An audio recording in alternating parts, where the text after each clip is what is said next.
Halo, ketemu lagi dengan Kara Sastra dan gue.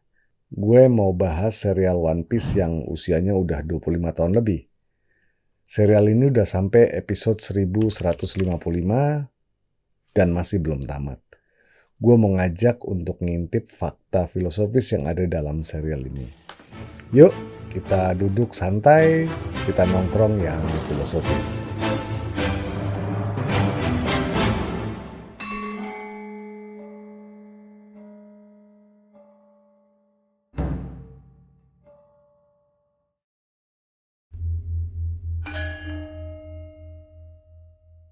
One Piece ini karyanya Eiichiro Oda.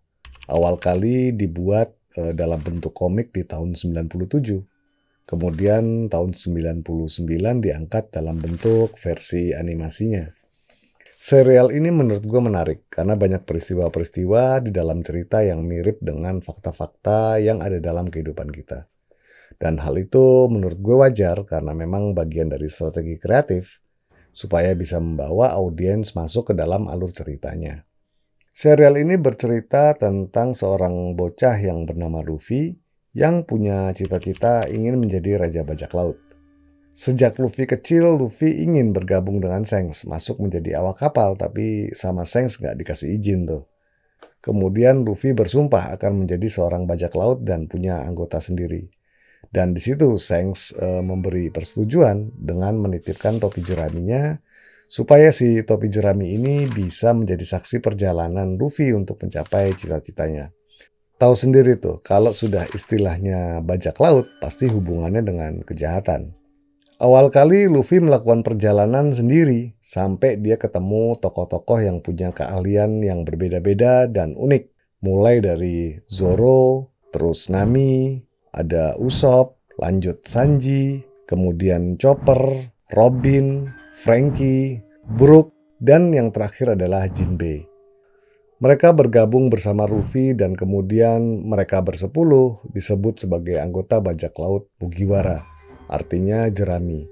Atau disebut juga anggota bajak laut Mugiwara no Luffy, yang artinya Luffy si topi jerami.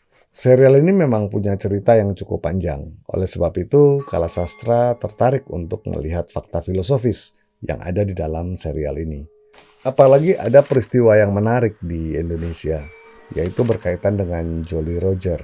Sebagian masyarakat Indonesia mengibarkan Jolly Roger atau simbol bajak laut dalam kondisi memprotes pemerintah. Kalau nggak salah kejadiannya itu di bulan Agustus di tahun 2025. Peristiwa ini sempat tuh diliput oleh media dari luar negeri. Tapi yang mau gue bahas bukan soal Jolly Rogernya. Jadi, fakta filosofis apa yang ada dalam serial ini? Dan apa yang menarik? Menurut gue, berkaitan dengan tokoh yang bernama Nico Robin. Kenapa Nico Robin menjadi tokoh yang menarik? Alasan pertama, Nico Robin itu bergabung sama Luffy bukan karena diajak Luffy, tapi karena kemauannya si Robin sendiri. Alasan yang kedua, karena si Robin ini punya kejeniusan, bahkan tampak jenius dibandingkan dengan anggota bajak laut yang lain. Di sisi yang lain, Robin memiliki keahlian di bidang ilmu arkeologi. Bahkan, Robin itu satu-satunya orang yang di dalam serial ini mampu membaca teks kuno. Keahlian Robin itu berkaitan dengan objek yang menjadi judul serial ini, yang disebut dengan One Piece. Dan itu adalah persoalan yang berhubungan dengan sejarah. Keahlian Robin di ilmu arkeologi ini membawa petaka buat Robin. Robin harus merasa berdosa dan selalu harus menghadapi hukuman mati. Sebenarnya, keilmuan arkeologi ini sudah dikuasai oleh Robin waktu Robin masih kecil, karena Robin terlahir di Pulau Ohara. Di Pulau Ohara itu ada perpustakaan besar yang berbentuk seperti pohon. Di dalam perpustakaan besar itulah naskah-naskah dan buku-buku dari berbagai penjuru dunia dan berbagai zaman itu disimpan. Sebagian besar penduduk Ohara yang melakukan pembacaan dan penelitian itu dilakukan di dalam pohon ini juga. Sampai suatu ketika Pulau Ohara harus mengalami bencana besar, yaitu dihancurkan oleh angkatan laut dengan serangan yang disebut Buster Call. Dan ini juga menyebabkan Robin harus kehilangan ibunya. Nah, satu-satunya penduduk O'Hara yang selamat dari serangan Buster Call itu hanya si Robin kecil, karena ibunya sempat menyelamatkan sebelumnya. Peristiwa yang terjadi di Pulau O'Hara itulah yang menyebabkan Robin mengalami kesedihan dan depresi tingkat dewa. Bagaimana enggak? Dia harus kehilangan ibunya dan kemudian juga menjadi saksi bagaimana Pulau O'Hara di bumi hanguskan. Dan kemudian dalam kehidupannya, Robin yang memiliki keahlian arkeologi ini itu menjadi buruannya pemerintahan. Karena Robin punya kemampuan membaca naskah untuk menunjukkan peristiwa sejarah masa lalu terkait tentang zaman kekosongan.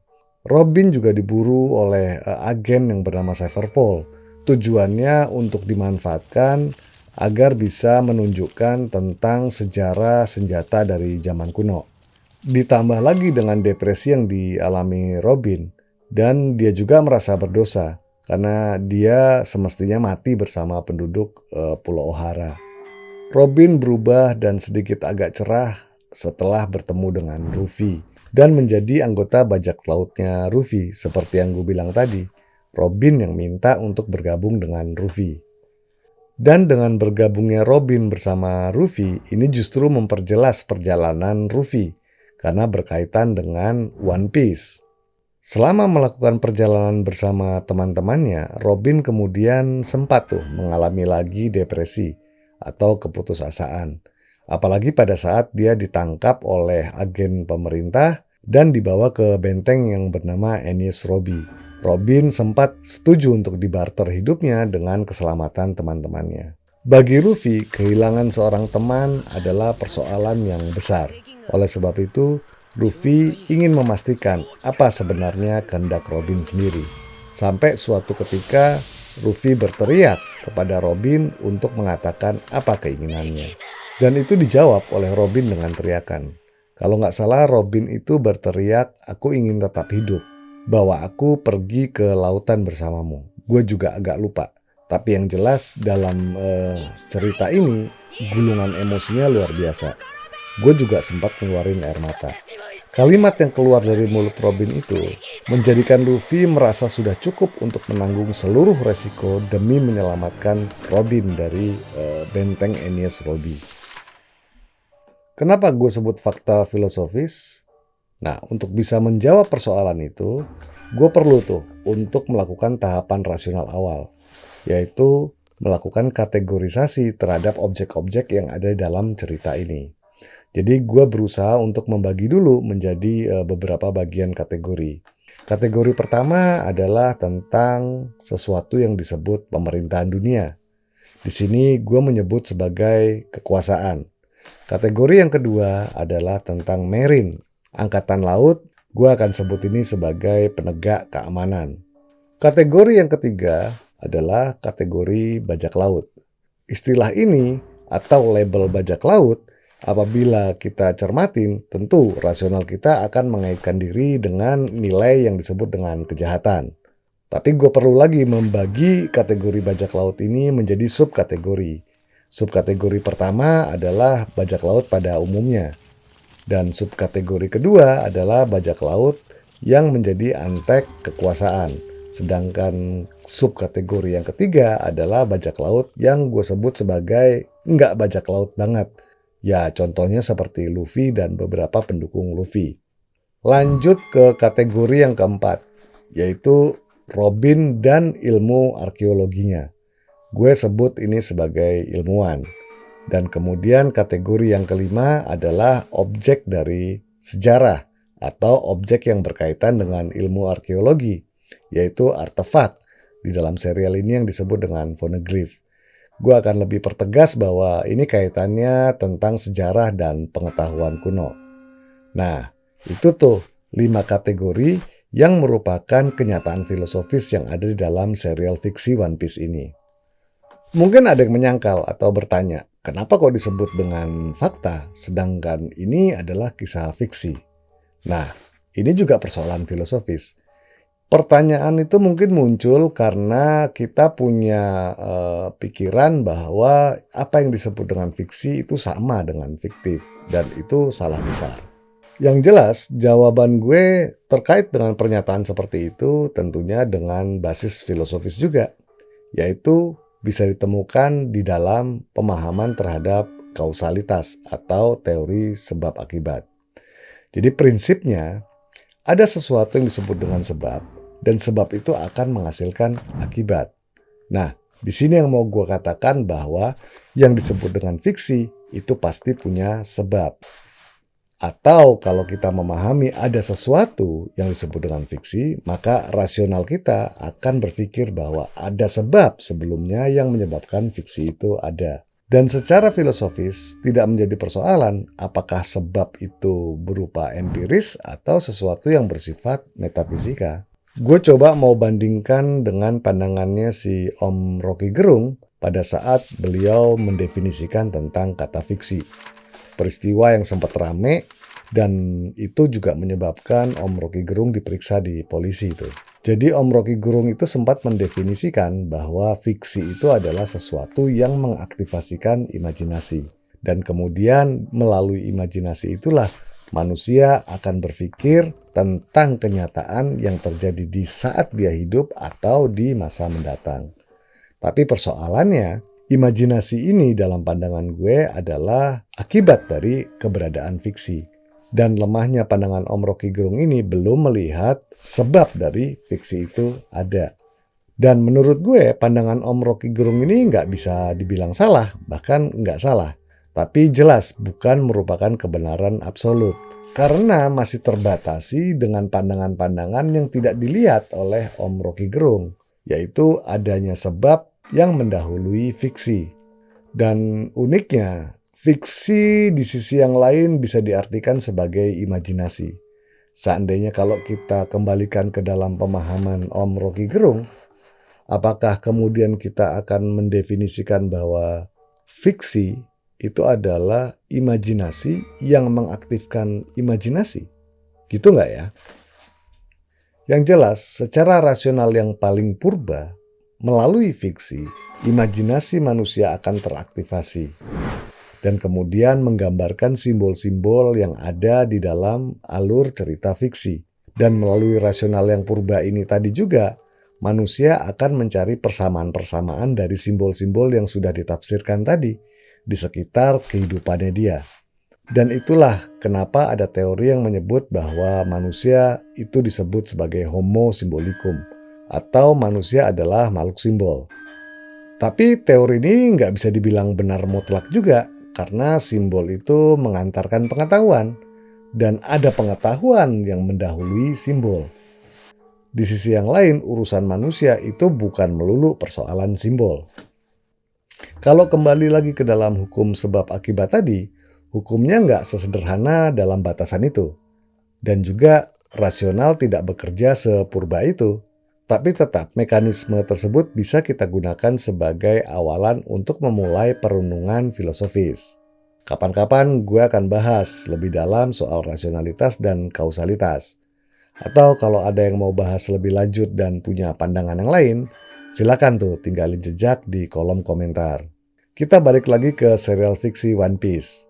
Jadi seperti yang udah dijelasin tadi, fiksi itu adalah akibat. Dan konsekuensi rasionalnya memastikan adanya sebab yang menjadi landasan bagi fiksi. Jadi, imajinasi Eiichiro Oda pasti mustahil dari ruang hampa atau dari dunia yang kosong. Atau dengan kata lain, mustahil idenya datang dari ketiadaan. Kenapa? Karena ketiadaan itu mustahil ada, dan ketiadaan jelas mustahil menjadi sebab. Kalau ngomong sesuatu itu adalah sebab, ya pastilah sesuatu itu ada. Dan pasti fakta. Oke, gue coba mau lihat lebih dalam lagi. Tapi tunggu dulu. Biasanya nih, kalau ngomongin hal-hal yang berkaitan dengan filosofis dan nggak mengutip dari perkataan atau pandangan orang-orang dari barat, biasanya dianggap jadi sesuatu yang tidak punya landasan. Seakan-akan yang bisa dan boleh mikir cuma orang-orang yang dari barat doang. Tapi nggak apa-apa deh, gue mau coba pakai cara pandang tokoh yang bernama Yurilina dulu. Tokoh ini mungkin nggak terlalu populer bagi sebagian orang. Jadi, Yurilina ini adalah seorang jurnalis yang sudah menulis beberapa buku. Salah satu judul bukunya adalah Desain Bangunan Tipuan, Sejarah Freemasonry yang Disembunyikan. Nah, konspirasi teori nih. Tunggu dulu. Yurilina memang fokus mencermati dan meneliti soal konspirasi. Jadi hubungannya tentu dengan teori konspirasi. Nah, istilah teori konspirasi ini itu perlu kita cermati. Sederhananya, teori konspirasi bisa didefinisikan sebagai ilmu yang mempelajari tentang konspirasi atau ilmu yang membedah dan menelusuri adanya konspirasi. Dan semestinya ada metode berpikirnya.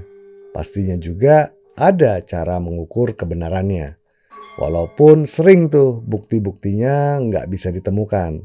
Ya karena memang disembunyikan atau dihilangkan. Dan teori ini bersifat abstraksi. Tapi maksudnya bukan nggak konkret. Soalnya kalau bisa dipikirkan pasti sesuatu itu ada atau eksis. Sama tuh kayak fiksi One Piece. Mau itu gagasan Eiichiro Oda atau pikirannya Yurilina tentang teori konspirasi, dua-duanya tidak hadir dari ruang kosong yang hampa atau dari ketiadaan. Kedua sosok ini punya titik temu yang sama. Gue balik lagi ke 5 pembagian kategori yang udah gue sebut tadi. Yang pertama, pemerintahan dunia atau kekuasaan yang ada di dalam fiksi One Piece. Kan bisa dilihat tuh, sebenarnya kekuasaan itu pun ada dalam kenyataan kita. Artinya objek kekuasaan itu ada. Lalu kemudian kategori yang kedua, angkatan laut, marine, atau yang disebut tadi pihak penegak keamanan.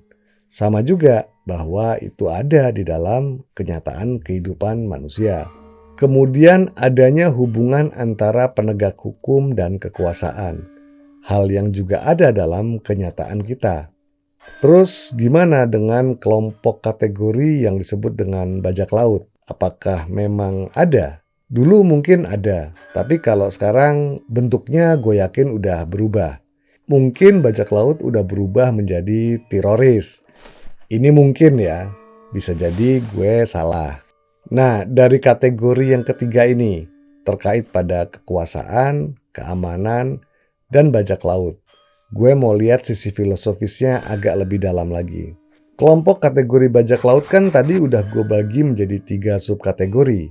Dan masalahnya, lihat pada istilah bajak laut. Bayangkan itu menjadi sebuah kendali bagi kekuasaan. Apabila sesuatu sudah diberi istilah atau dilabeli bajak laut, udah pasti menggiring persepsi masyarakat secara umum dengan bentuk-bentuk yang berupa kejahatan atau penindasan, perompakan. Yang jelas, persepsi kita akan terbentuk dalam persepsi yang negatif. Persepsi dan istilah yang ada di dalam istilah bajak laut itu berbanding terbalik dengan istilah penegak hukum. Kalau istilah penegak hukum itu pasti persepsi kita melihat sebagai sesuatu yang berbau-bau kebaikan, keadilan, atau sesuatu yang pasti positif. Pada sisi hubungannya, keamanan kan ada di bawah kendali kekuasaan atau pemerintahan. Hal ini juga menjadikan sebuah keniscayaan kalau nilai positifnya akan juga melekat pada kelompok kekuasaan. Jadinya sulit tuh untuk melihat kekuasaan adalah penjahat. Bahkan secara rasional hampir nggak mungkin. Jadi nih, kalau ingin menjadi penjahat yang nggak bisa tersentuh sama sekali, ini mungkin loh ya. Harus menjadi bagian dari kekuasaan. Karena bisa punya kendali terhadap bentuk dan bangunan persepsinya masyarakat. Berdasarkan penjelasan tentang kendali persepsi nilai tadi, jadi jelas tuh. Bajak laut pasti penjahat, musuh bersama bagi masyarakat, keamanan, dan kekuasaan. Mau seimut apapun kalau sudah dilabelin bajak laut, ya pasti penjahat.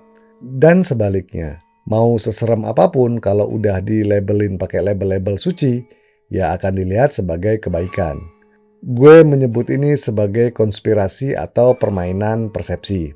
Nah, kalau udah sampai di sini, maka akan muncul konsekuensi logis terhadap 3 subkategori yang ada di dalam kelompok kategori bajak laut, di mana kata bajak laut itu sudah pasti penjahat. Menariknya, Luffy yang bajak laut, tapi dia nggak bajak laut banget, tetap juga akan dilihat sebagai penjahat dan secara hukum menjadi musuh bersama. Terus, bajak laut yang jadi antek pemerintahan dan keamanan, ya tetap aja juga dilihat sebagai penjahat bagi masyarakat. Dan sekaligus juga dilihat oleh masyarakat sebagai musuhnya keamanan dan kekuasaan. Artinya, bajak laut yang jadi kepanjangan tangan pemerintahan atau kekuasaan akan sulit untuk dipahami kalau mereka adalah bagian dari pemerintahan atau kekuasaan. Kan gelar bajak laut udah jelas persepsinya adalah negatif, sulit untuk dipercaya sebagai sesuatu yang positif. Dan akan sulit juga untuk melihat kalau kekuasaan berbuat jahat melalui tangan-tangan bajak laut ini. Dan ini menyebabkan kekuasaan tetap dilihat sebagai kelompok yang bersih. Nah, kalau udah gitu, yang jadi korbannya masyarakat. Masyarakat nggak mudah untuk sadar dan sulit untuk bangkit. Karena ada beberapa kekuasaan yang menekan untuk memainkan ketidakjelasan persepsi, yaitu bajak laut, keamanan, dan kekuasaan. Jadi nih, menurut gue, kalau mau menaklukkan masyarakat atau menundukkan masyarakat, atau menguasai masyarakat, cara yang paling efektif adalah mengendalikan pengetahuan dan persepsinya. Dan ditambah satu lagi, yaitu mengendalikan cara berpikir atau paradigmanya. Hal ini mirip dengan apa yang pernah dijelaskan oleh pujangga besar terakhir dari Jawa, tokoh yang punya gelar Ronggo Warsito.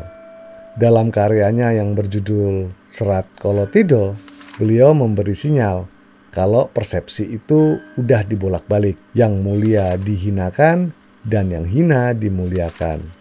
Dan Ronggo Warsito juga udah ngasih sinyal kalau keadaan itu bukan terjadi tanpa ada sebab. Justru keadaan itu terjadi karena telah dirancang dengan cara yang sistematis dan masif. Balik lagi ke One Piece. Robin sebagai ahli arkeolog adalah tokoh yang ingin membuka sejarah dan ilmu pengetahuan dari zaman kuno yang udah dihilangkan atau disembunyikan tuh. Dan pada sisi yang lain, Robin juga seorang bajak laut, anggotanya Luffy. Karena istilah bajak laut itu tuh, tentunya persepsi masyarakat bakal auto penjahat, sekaligus juga jadi musuh bagi keamanan dan kekuasaan. Pokoknya penjahat atau buronan. Semakin menariknya, di deretan episode yang belakangan, One Piece itu menampilkan tokoh yang bernama Dr. Vegapunk, seorang ilmuwan yang pernah bekerja pada kekuasaan. Dia sempat ngomong bahwa keilmuannya tidak bisa menjangkau tingginya teknologi dari zaman kuno. Vegapunk juga mempertegas tentang adanya pengetahuan dan sejarah yang disembunyikan melalui konspirasi, yang disebut sebagai zaman kekosongan. Nah, kalau udah ada ilmuwan yang bicara seperti ini, mungkin orang bakal kaget atau baru mulai mikir. Tapi mungkin juga ada yang nggak percaya karena cara berpikirnya sudah terkendali. Tapi yang jelas si ilmuwan itu pasti terancam karena membuka rahasia kekuasaan. Nah, dari sudut pandang filosofis, sejarah adalah salah satu sumber pengetahuan yang penting.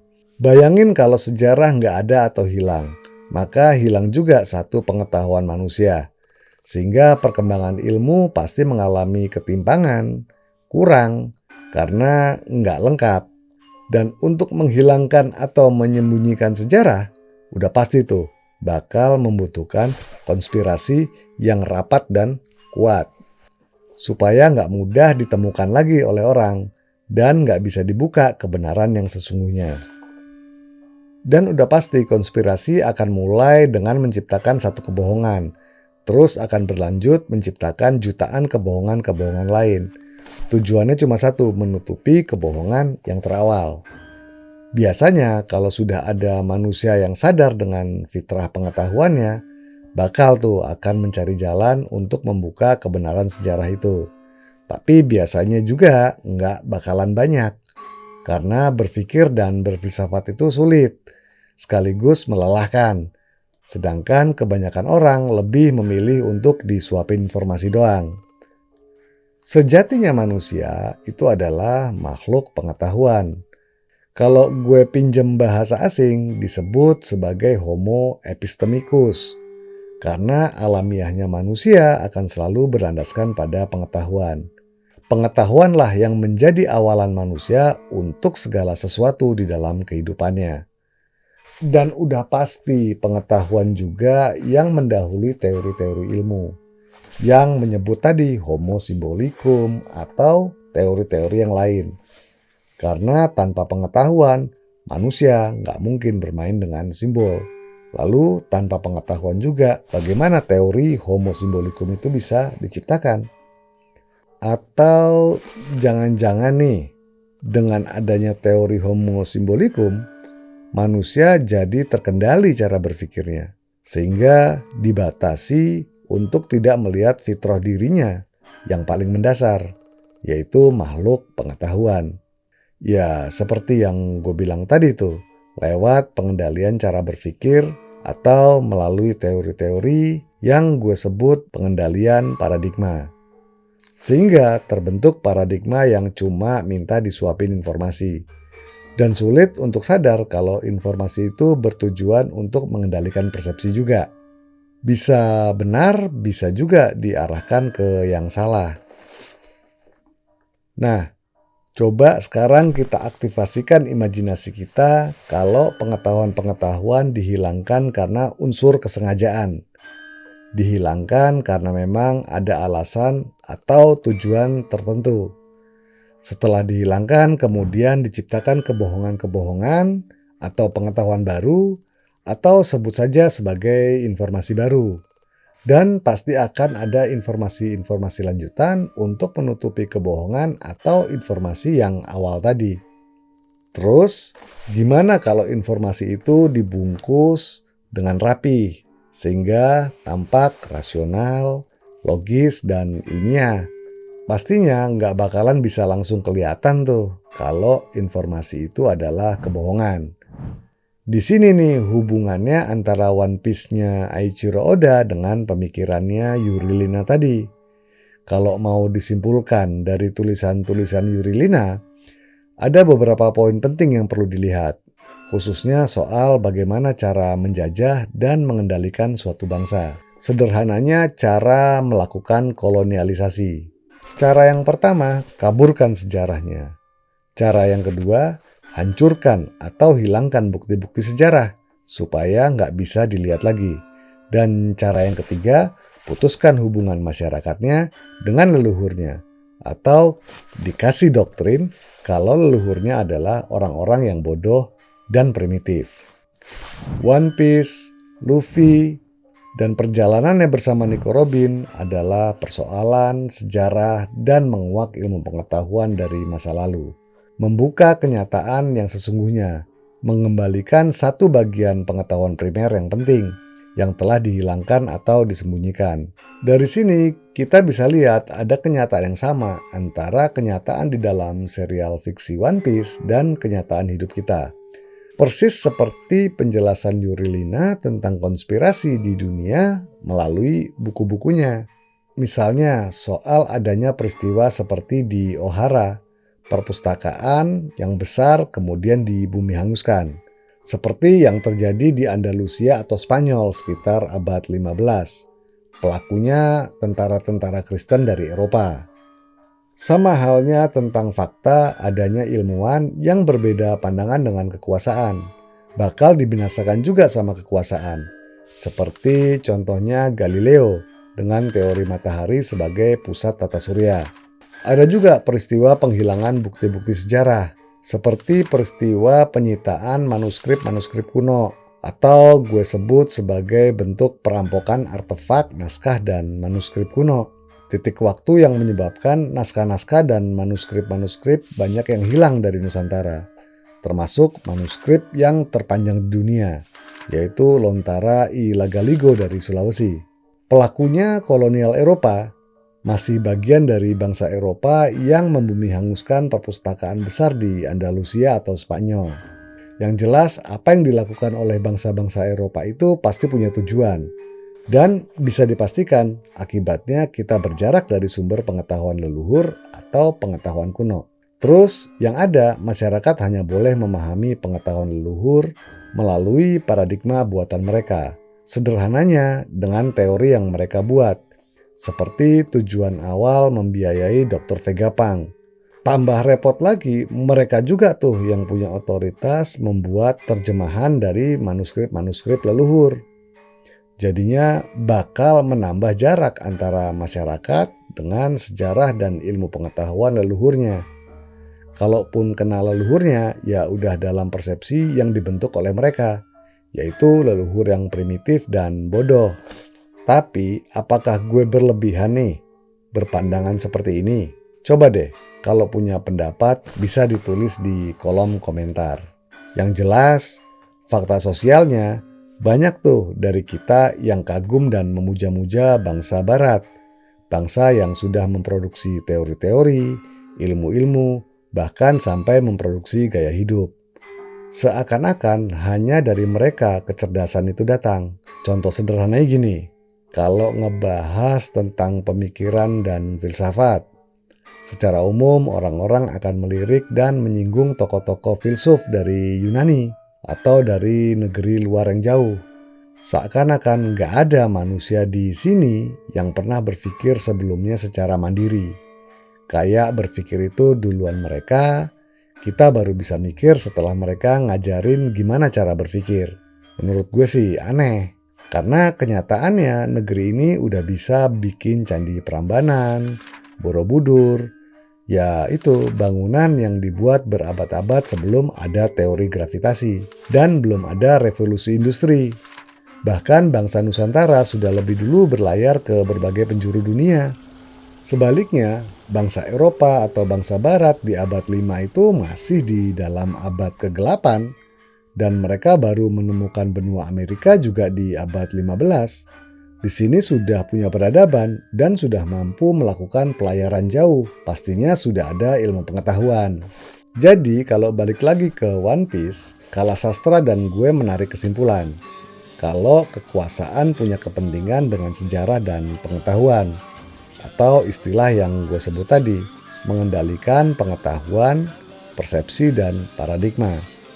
Yang jelas pasti punya tujuan. Nah, kekuasaan itu bisa berbentuk dalam apa saja, mulai dari negara, organisasi, institusi, kemudian kelompok, atau berbentuk agama formal yang bersifat institusional, yang di dalamnya mengandung relasi dan susunan pengaruh kekuasaan, hierarki kekuasaan. Oke, sampai di sini dulu pandangan filosofis tentang serial fiksi One Piece. Dan gue jadi punya beberapa pertanyaan nih. Pertanyaan pertama adalah, apakah Eiichiro Oda memang mengambil gagasan fiksinya itu dari kenyataan dunia? Pertanyaan kedua, apakah ilmuwan-ilmuwan di dunia nyata ada yang diancam? Atau sebaliknya, dalam kendali kekuasaan? Pertanyaan ketiga, apakah sejarah kita dan sejarah dunia yang sebenarnya itu disembunyikan atau dihilangkan? Pertanyaan yang keempat, mengapa Mugiwara no Luffy dan bajak laut segenerasinya disebut sebagai bajak laut generasi terburuk? Kalau punya jawaban, tinggalin di kolom komentar ya. Dan kalau punya sudut pandang analisis yang berbeda atau punya kritik, boleh juga tuh tulis di kolom komentar. Biar bisa jadi diskusi filosofis yang menarik. Oke, sampai di sini dulu. Sampai ketemu lagi dengan Karasastra dan gue.